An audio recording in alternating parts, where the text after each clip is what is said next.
പ്രിയപ്പെട്ടവരെ, ഒരുവന്റെ വളർച്ചയിൽ നാം ഒരിക്കലും അസൂയപ്പെടരുത്. നമ്മിൽ സ്വാർത്ഥതയുണ്ടാകരുത്. നാം അത്യാഗ്രഹികളായി തീരരുത്.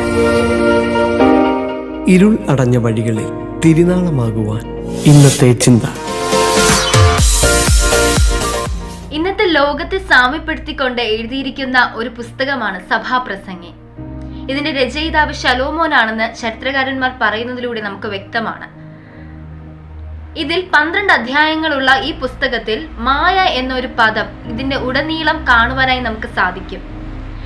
ലോകത്തിൽ ഉള്ളതൊന്നും നിലനിൽക്കുന്നതല്ല എന്നും ഒരു ദൈവ പൈതലിനെ സംബന്ധിച്ച് നിലനിൽക്കുന്നതായ നിത്യമായൊരു വാസം നമുക്കുണ്ടെന്നും ഈ ലോകത്തിൽ മനുഷ്യന്റെ പ്രവർത്തികൾ ഒക്കെയും നിഷ്ഫലമാണെന്നും അതിലൊന്നും യാതൊരു പ്രയോജനവുമില്ല എന്നും വ്യക്തമാക്കുന്നതിനു വേണ്ടിയാണ് ശലോമോൻ ഈ ഒരു പദം ഈ പുസ്തകത്തിൽ ഉടനീളം ഉപയോഗിച്ചിരിക്കുന്നത്. സഭാപ്രസംഗി പുസ്തകം 4-ാം അധ്യായം നാം വായിക്കുമ്പോൾ ഇന്ന് ഈ ലോകത്തിൽ നിലനിൽക്കുന്ന നീച കാര്യങ്ങളെക്കുറിച്ചും അവയുടെ ആഴത്തെക്കുറിച്ചും അതിലൂടെ ഉണ്ടാകുന്ന മനുഷ്യന്റെ മനോഭാവത്തെക്കുറിച്ചും ഒക്കെ വളരെ വ്യക്തമായി പറഞ്ഞിരിക്കുകയാണ്. ഇന്ന് ഈ ലോകത്തിൽ കാണുന്ന നീച പ്രവൃത്തികളെ നോക്കി ശലോമോൻ വിളിച്ചു പറയുന്നത് ഇങ്ങനെയാണ്: ആകയാൽ ഇപ്പോൾ ജീവനോടിരിക്കുന്ന ജീവനുള്ളവരെക്കാൾ മുൻപേ തന്നെ മരിച്ചു പോയിരിക്കുന്ന മൃതന്മാരെ ഞാൻ പ്രശംസിച്ചു. ഈ 2 വകക്കാരെക്കാളും ഇതുവരെയും ജനിക്കാത്തവനും സൂര്യന് കീഴെ നടക്കുന്ന ദുഷ്പ്രവൃത്തിയെ കാണാത്തവനുമായ മനുഷ്യൻ ഭാഗ്യവാൻ. അത്രയേറെ ദുഷ്പ്രവൃത്തികൾ കൊണ്ട് നിറഞ്ഞിരിക്കുകയാണ് ഇന്നത്തെ ലോകം. ഇന്ന് നമ്മുടെ ലോകത്തിൽ നമ്മുടെ ചുറ്റുപാടും എന്തൊക്കെയാണ് സംഭവിക്കുന്നത്, എന്തൊക്കെ ദുഷ്പ്രവൃത്തികളാണ് മനുഷ്യൻ ചെയ്തു കൂട്ടുന്നതെന്ന് ഓരോ ദിവസത്തെയും ദിനപത്രങ്ങൾ, മാധ്യമങ്ങൾ നോക്കുമ്പോൾ നമുക്ക് കാണുവാനായി സാധിക്കും.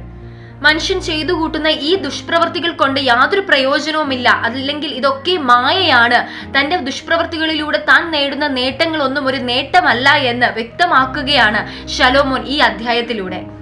ഒരു മനുഷ്യൻ ഉണ്ടാകേണ്ടുന്ന നല്ല ഗുണങ്ങൾ, അല്ലെങ്കിൽ ആ ഒരു മനുഷ്യന്റെ മനോഭാവം എപ്രകാരമായിരിക്കണം എന്നിവയെക്കുറിച്ചൊക്കെ ഈ അധ്യായത്തിൽ വളരെ വ്യക്തമായി പറഞ്ഞിരിക്കുകയാണ്. പ്രിയപ്പെട്ടവരെ, ഒരുവന്റെ വളർച്ചയിൽ നാം ഒരിക്കലും അസൂയപ്പെടരുത്. നമ്മിൽ സ്വാർത്ഥതയുണ്ടാകരുത്. നാം അത്യാഗ്രഹികളായി തീരരുത്. 4-ാം അധ്യായത്തിന്റെ 8-ാം വചനത്തിൽ നമുക്ക് ഇപ്രകാരം കാണുവാനായി സാധിക്കും: ഏകാഗിയായ ഒരുത്തനുണ്ട്, അവന് മകനില്ല, സഹോദരനുമില്ല. എന്നാൽ അവന്റെ അധ്വാനത്തിന് ഒരു അവസാനവുമില്ല. അവന്റെ കണ്ണിന് സമ്പത്ത് കണ്ട് തൃപ്തി വരുന്നില്ല. അത്രയേറെ അത്യാഗ്രഹിയായ ഒരു വ്യക്തിയെക്കുറിച്ച്, അല്ലെങ്കിൽ സമ്പത്ത് കണ്ട് തൃപ്തി വരാത്ത, അധ്വാനിച്ചിട്ടും തൃപ്തി വരാത്ത ഒരു വ്യക്തിയെക്കുറിച്ച് ഇവിടെ പറഞ്ഞിരിക്കുകയാണ്.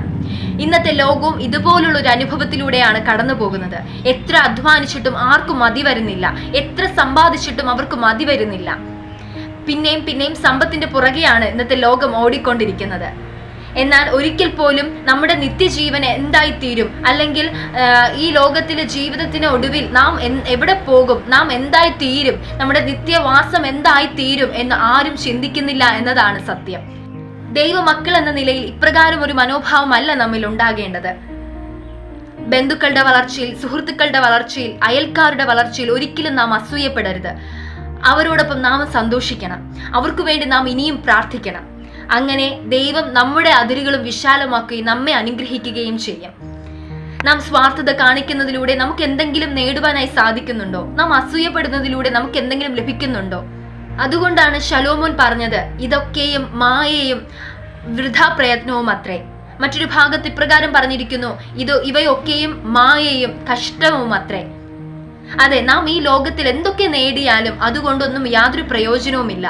അതോടൊപ്പം തന്നെ നാം തിരിച്ചറിയേണ്ട ഒരു സത്യമുണ്ട്: ദൈവമില്ലാത്ത ജീവിതം അർത്ഥശൂന്യമാണ്. അതിന് യാതൊരു മീനിങ്ങുമില്ല. ഈ ദിവസങ്ങളിൽ ദൈവം നമുക്ക് ഒരുക്കിയിരിക്കുന്നത് എന്താണോ അത് നാം നേടിക്കൊണ്ട് ദൈവസന്നിധിയിൽ തൃപ്തിയുള്ളവരായി ദൈവത്തിന്റെ മുഖം മാത്രം നാം അന്വേഷിച്ചുകൊണ്ട് ദൈവത്തോടൊപ്പം നാം ജീവിക്കുവാൻ ഈ ദിവസങ്ങളിൽ ദൈവം നമ്മെ സഹായിക്കട്ടെ. God bless you all. Amen.